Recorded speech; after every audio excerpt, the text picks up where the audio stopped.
s'intéresser au cours de cet entretien à bâton rompu. On parlera des relations entre le Cameroun et le Nigeria, notamment un accord qui n'arrive pas à être trouvé entre les deux pays sur le rapatriement des réfugiés nigérians installés au Cameroun. Deuxième sujet dans ce programme de conversation, on parlera justice avec notamment les erreurs de procédure et l'enlisement des procédures judiciaires. C'est tout cela a décrié le président de la Cour suprême. C'était à l'occasion de la rentrée solennelle de cette instance judiciaire à Yaoundé.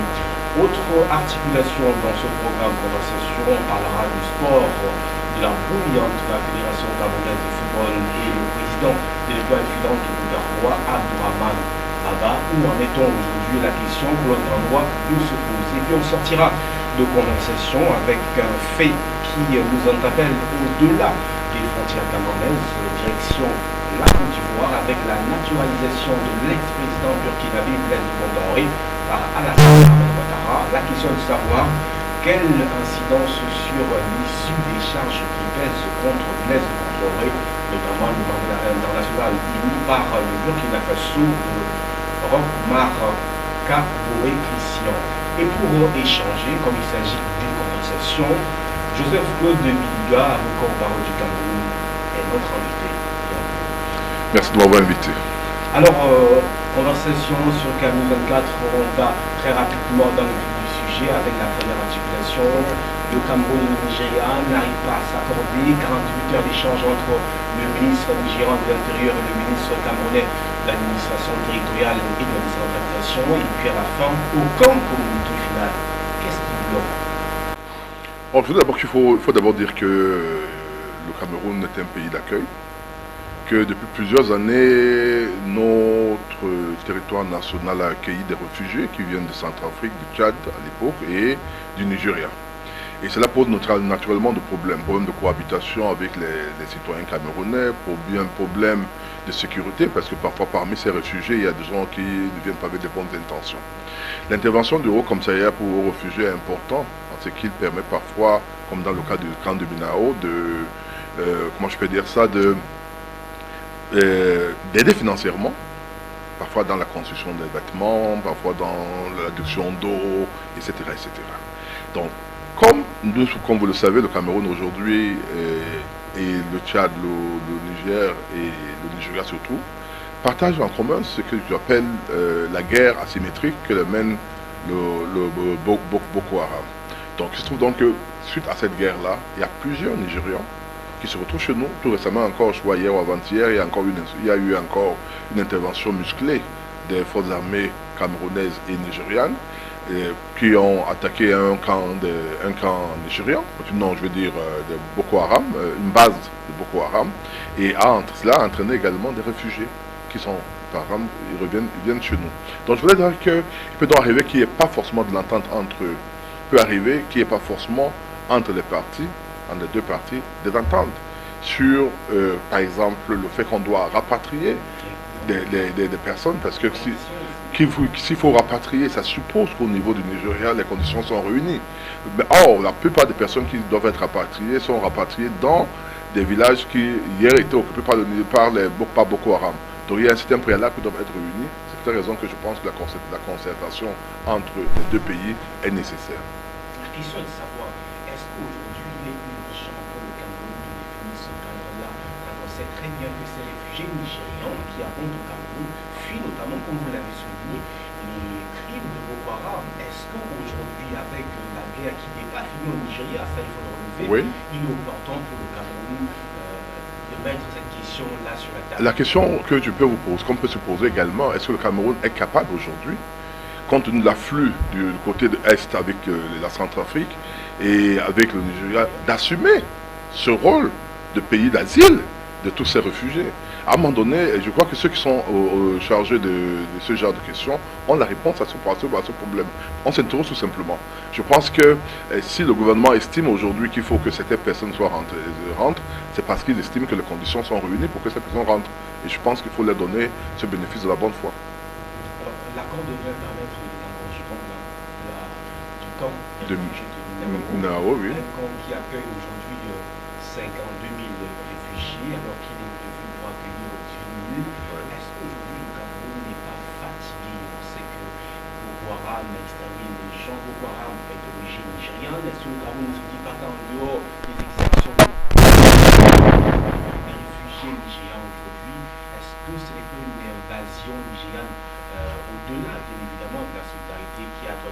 Non, le thème invasion, je ne suis pas d'accord. Le Nigeria est un pays voisin.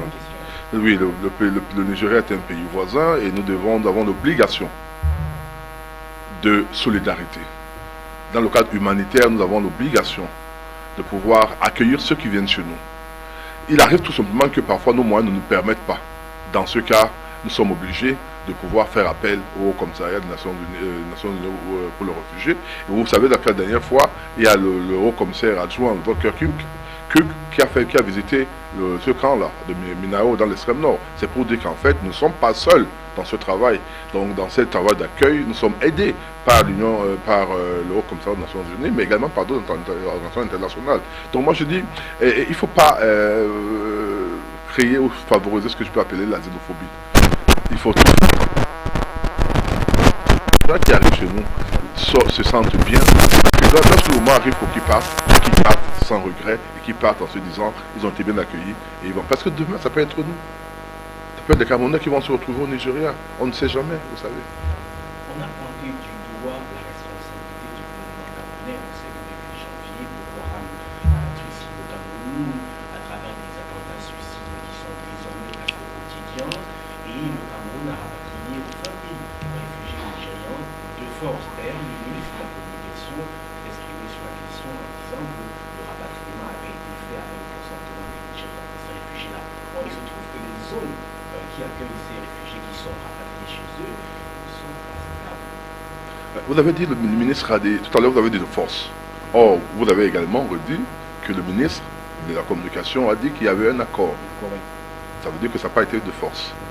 Donc si ça n'a pas été de force, ça veut dire que les conditions étaient réunies pour qu'on aille que ces réfugiés rentrent chez eux. Donc moi je trouve que c'est normal. Alors on continue toujours dans ce sujet avec Boko Haram aujourd'hui.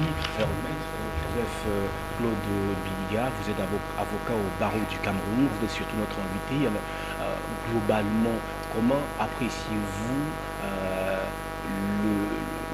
l'engagement du Cameroun, la réaction du Cameroun face à la menace de Boko Haram, globalement depuis que le conflit a démarré? Cette réaction est graduelle. Au départ, il y avait ce principe de l'intangibilité des frontières ou bien de principe de non-poursuite qui, on empêche les Camerounais d'aller au Nigeria, le droit de poursuite, j'y arrive. Aujourd'hui, nous l'avons. Parce que vous suivez les dernières missions, les dernières communications sur Boko Haram, on vous dit que les Camerounais sont rentrés dans le territoire nigérian. C'est ce que l'on demandait, en fait. En appui. Parce qu'avant, les Tchadiens y étaient. Les Tchadiens ont fait du bon travail. On avait comme l'impression que les Camerounais, eux, n'avaient pas le droit d'entrer dans le territoire nigérian pour poursuivre Boko Haram. Or, aujourd'hui, ce droit de poursuite a été accordé et c'est une bonne chose. Et les résultats sont là.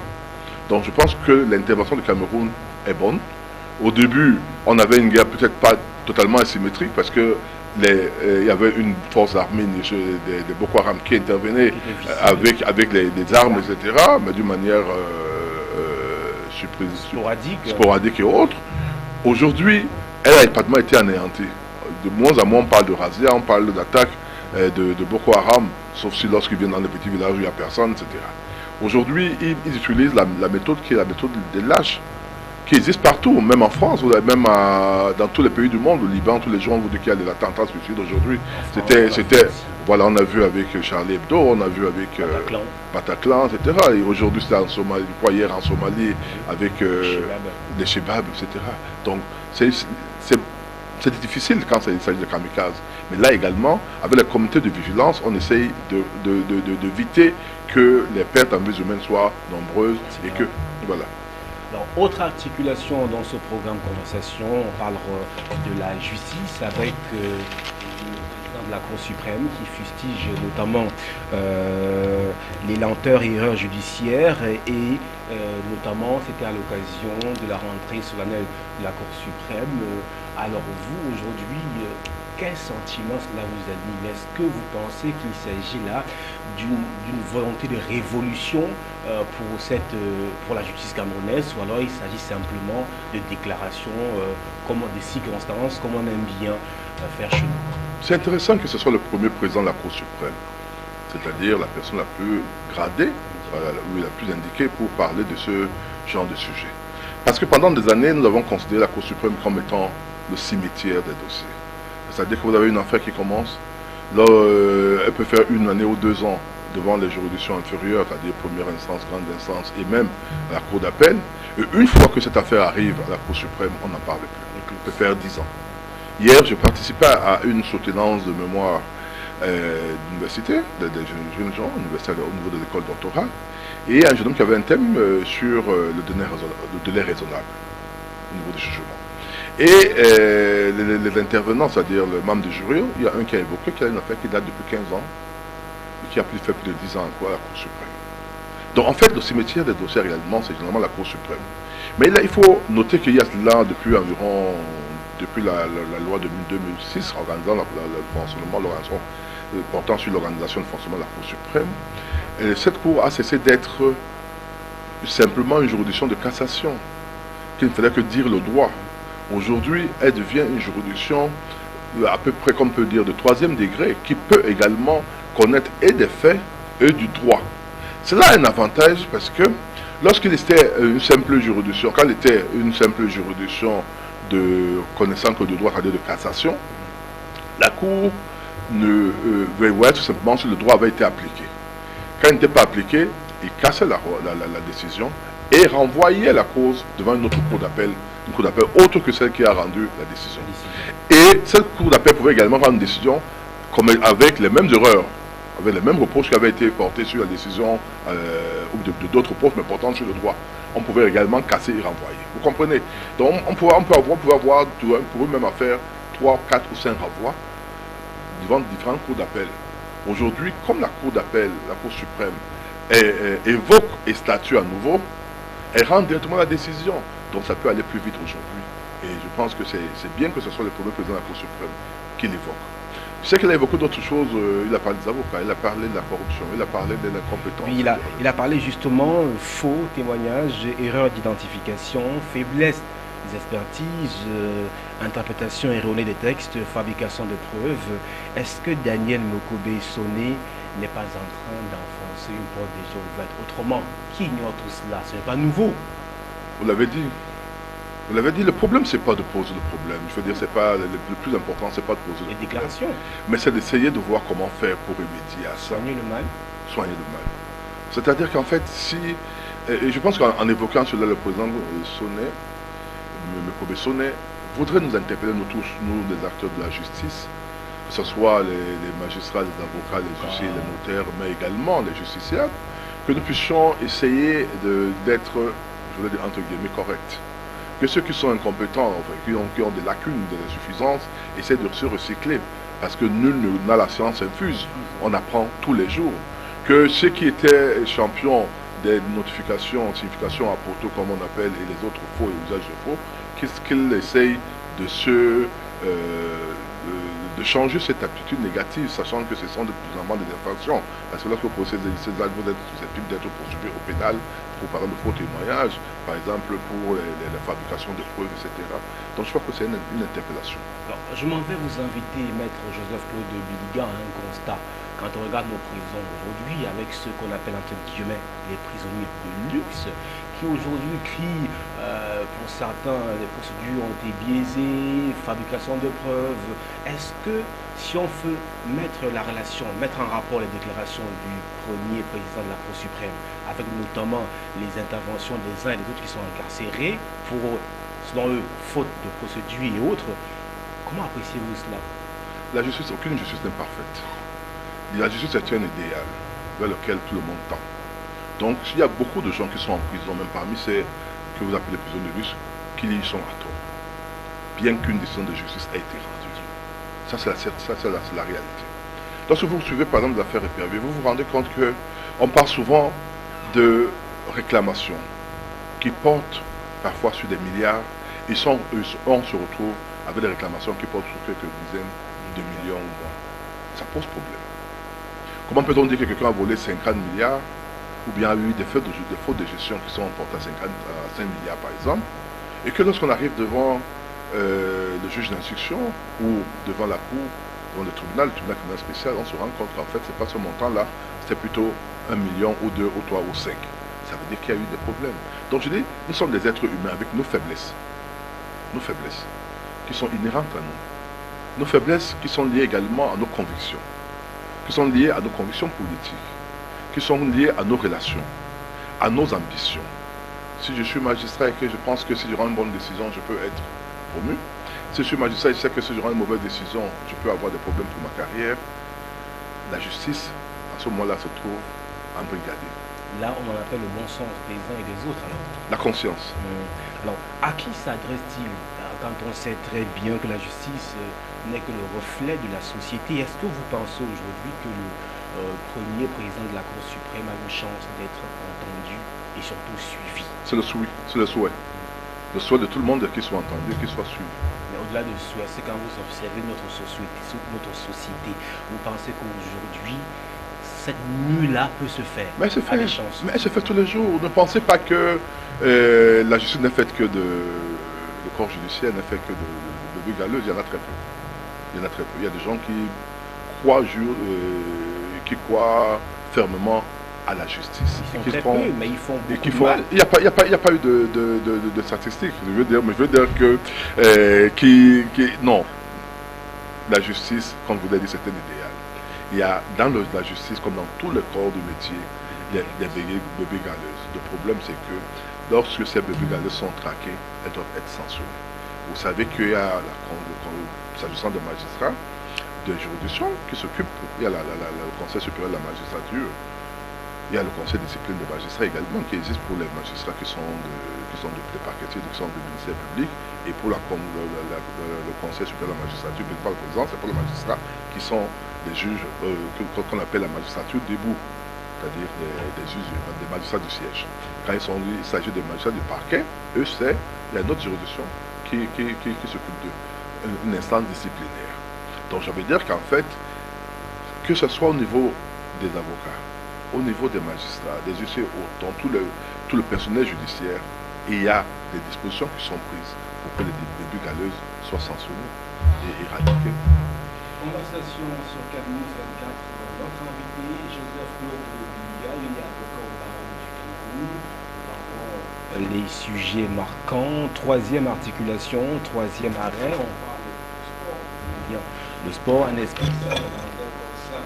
On a souvent coutume de le dire, on parle de football aujourd'hui, et évidemment au Cameroun, quand on parle de football, on voit la Fédération camerounaise de football, et quand on parle de Fédération camerounaise de football, on voit son président, Tombi Aoko Sidiki, et pour évoquer la brouille avec Abdourahmane, qui est le président de l'Étoile filante de Garoua, qui estime qu'aujourd'hui, bien que Tombi Aoko soit élu président, il faut évidemment que l'on puisse revenir sur le processus pour que John Beginde soit nommé président par intérim. Alors, où en est-on finalement?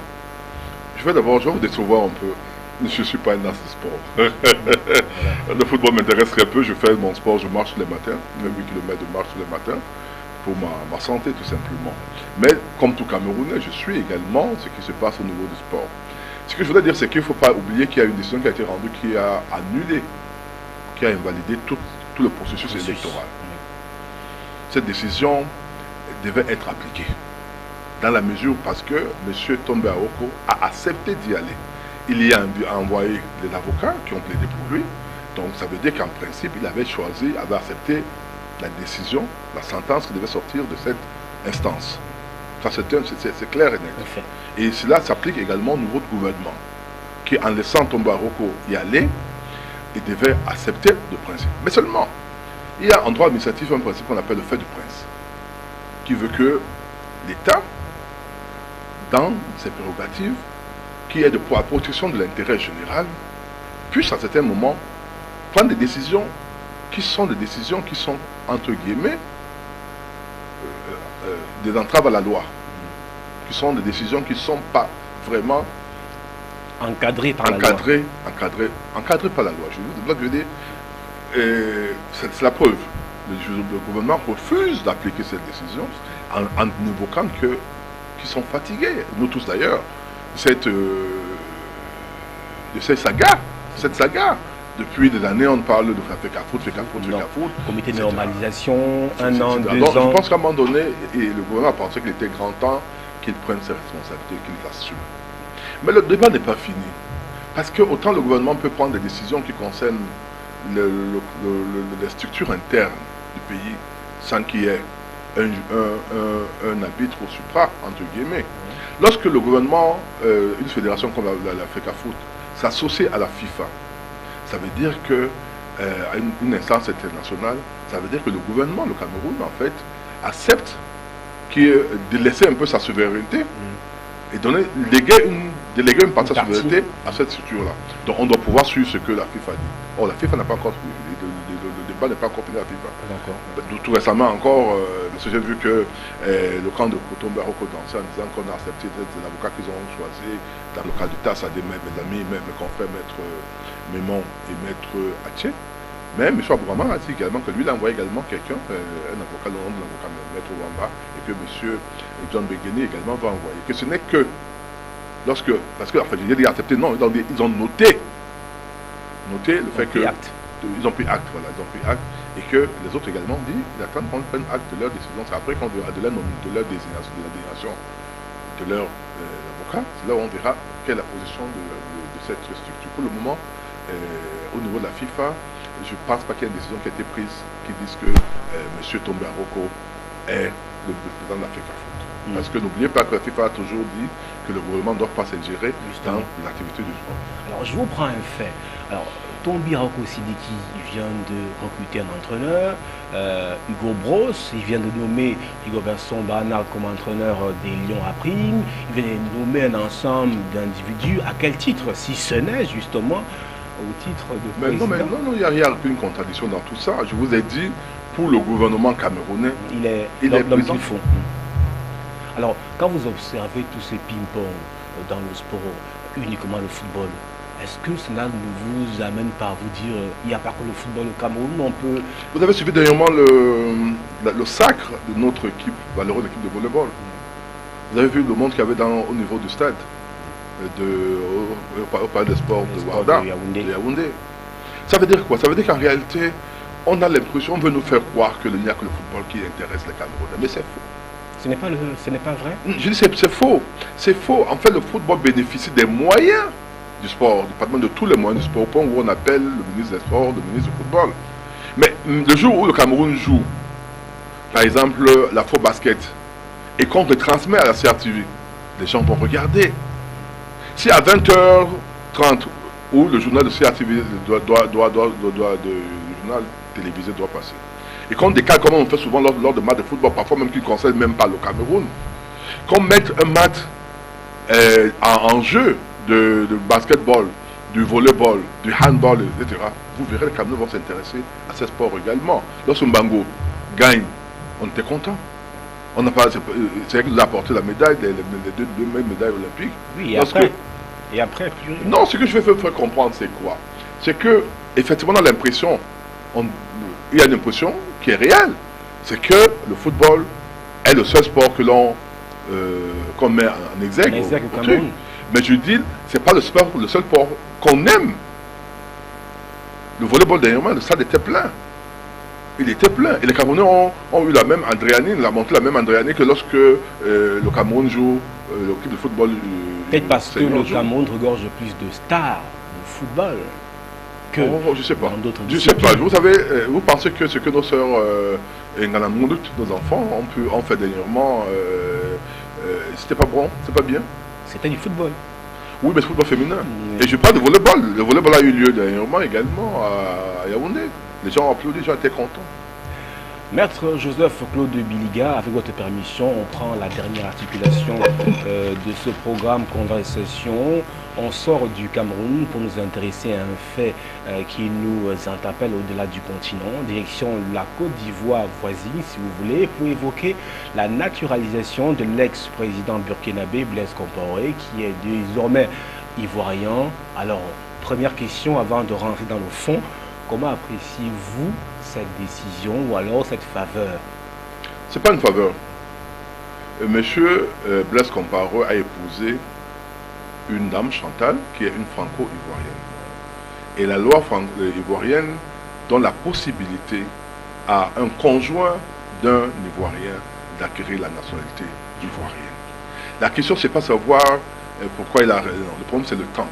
l'opportunité. L'opportunité aujourd'hui. Il aurait pu l'acquérir le jour où il avait épousé, peut-être à l'époque, ça ne l'intéressait pas. Aujourd'hui qu'il est en problème, qu'il a eu des problèmes, qu'il a été chassé du pouvoir, il va acquérir cette nationalité pour le protéger. Alors je pose ma question directement alors. Quelles peuvent être les incidences, notamment de la naturalisation de Blaise Compaoré en tant qu'Ivoirien aujourd'hui, sur notamment les charges qui pèsent contre lui? On commence par le mandat d'arrêt international émis par le Burkina. Non, je reprends tout de suite, rien de particulier. Est-ce que... Il y a 3-4 semaines, on a émis un mandat d'arrêt contre Guillaume Soro. Il n'est pas burkinabé, mais c'est le Burkina Faso qui a émis le mandat d'arrêt international contre Guillaume Soro. Je ne sais pas si vous comprenez. Oui. Ça veut dire qu'en réalité, le seul problème, l'intérêt du mandat d'arrêt international, c'est quoi? C'est l'arrestation et l'extradition de la personne appelée entre guillemets criminelle, dont la personne objet du mandat d'arrêt international.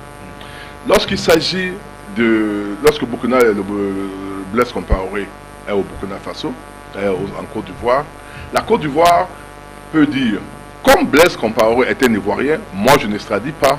Je n'extradie pas, mais citoyen, d'une manière générale, que ce soit Compaoré, Soro ou pas.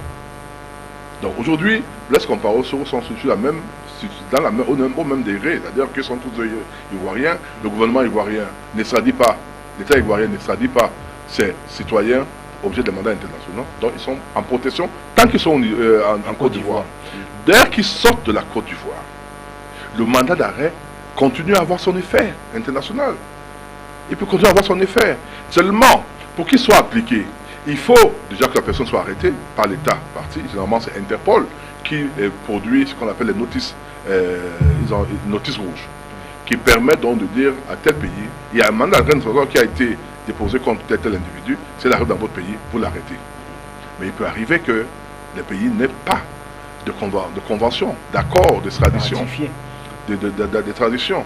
Donc la personne arrive là-bas, on ne l'arrête pas, même s'il y a un mandat d'arrêt international. Parce que c'est le pays, l'État même, qui arrête. Et vous savez, il y a des gens qui ont fait l'objet de mandats internationaux, qui ont été exécutés. Et Bemba de RDC. Jean-Pierre Bemba, oui. Jean-Pierre Bemba de RDC. Le président Taylor qui avait été arrêté au Nigeria à la suite de mandat d'arrêt. Alors, comment jugez-vous notamment la coïncidence, entre parenthèses ou entre guillemets, parce que Alassane Dramane Ouattara accorde la naturalisation, enfin, on publie la naturalisation de Blaise Compaoré au lendemain notamment du mandat d'arrêt international émis par le Burkina Faso. Il faut également relever que c'est depuis 2014 que le président Ouattara a signé la naturalisation de Blaise Compaoré et c'était quelques mois après qu'il était chassé du pouvoir. Et j'aimerais que vous me dites votre sentiment sur le fait, la déclaration de Alassane Dramane Ouattara en France qui disait qu'aujourd'hui la Côte d'Ivoire n'extradera plus ses prisonniers. Et voilà que quelques jours après, le Burkina Faso, Compaoré est naturalisé ivoirien. Est-ce que c'était prévu? Est-ce que c'était arrangé? Non, tout le monde, il est une autorité publique que le président Ouattara et le président Compaoré sont des amis. Que pour rien au monde, le président Ouattara ne pourrait extrader le président Compaoré, ça c'est évident. Même quand on a commis les crimes. Ça c'est évident. Il ne peut pas extrader, il ne faut pas rêver. Mais ce qui est lamentable en fait, c'est le comportement de ces présidents-là. Qui, quand ils sont dans leur pays, ils sont tout puissants, ils tuent les autres, ils peuvent tuer Zongo, ils peuvent tuer Sankara, ils peuvent faire tout ce qu'ils peuvent. Maintenant, lorsqu'on leur demande d'assumer la responsabilité de leurs actes, ils se mettent à fuir, à changer. C'est piteux. Moi je dis c'est pitoyable. C'est-à-dire de voir un président de la République qui va changer de nationalité parce qu'il veut être protégé. Moi je trouve ça un peu pitoyable. Tout simplement ce que je peux dire. C'est-à-dire que oui, il doit plus assumer en se disant ok, je reste burkinabé. Et je laisse au président ivoirien le soin de voir s'il peut me rapatrier, m'extrader. Mais le problème, c'est que le président ivoirien a eu des problèmes. Tout récemment, il a extradé les gens, plusieurs burkinabés qui étaient impliqués tout récemment dans des actions qui ont eu lieu après même le coup d'État de Djendéré. La casse d'un dépôt de munitions tout récemment. Il y a dans des gardes le groupe dans lequel RSP, RSP, si tu remercies, le RSP, certains sont partis, restés en Côte d'Ivoire. Régiment de la sécurité présidentielle. Régiment de la sécurité présidentielle, merci. Ils ont été extradés. Pourquoi pas comparer? Alors, sortons de ce programme, maître Joseph Claude Biliga, avocat au barreau du Cameroun, avec votre appréciation finalement de l'Union africaine sur ces différents phénomènes. L'Union africaine qui est quand même l'instance supra sur le continent africain, qui doit pouvoir donner de la voix. Comment appréciez-vous le comportement de l'Union africaine face à ce genre de, entre guillemets, dérive? Vous savez, il y a ce que j'appelle la souveraineté du peuple. Même lorsque le peuple, en acceptant d'adhérer dans une association, délègue une partie de la souveraineté, se délaisse d'une partie de la souveraineté, l'Union africaine n'a aucun pouvoir faire quoi que ce soit. Ils peuvent remettre des avis. Ils peuvent.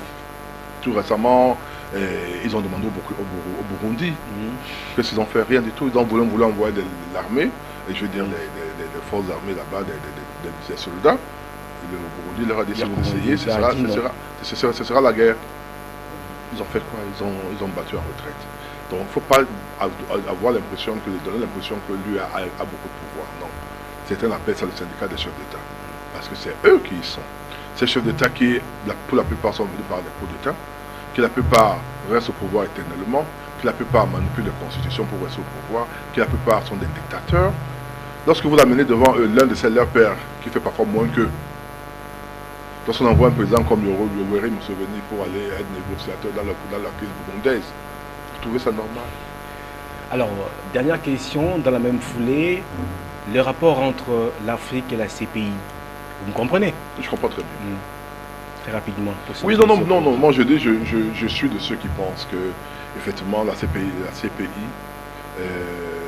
semble avoir été créée pour ou contre les Africains. Mais seulement, je note que la CPI ne se saisit pas la plupart du temps. C'est les Africains qui envoient leurs problèmes. Qui portent les problèmes devant la CPI. C'est ça le problème. Pourquoi portons-nous nos problèmes devant la CPI? Parce que nous sommes incapables de régler nos problèmes chez nous. Et puis après, pourquoi le président Abré n'est pas allé à la CPI? Parce que là, au moins, nous avons dit nous pouvons juger. Mais c'est malheureusement, pour juger, on a fait appel aux pays européens.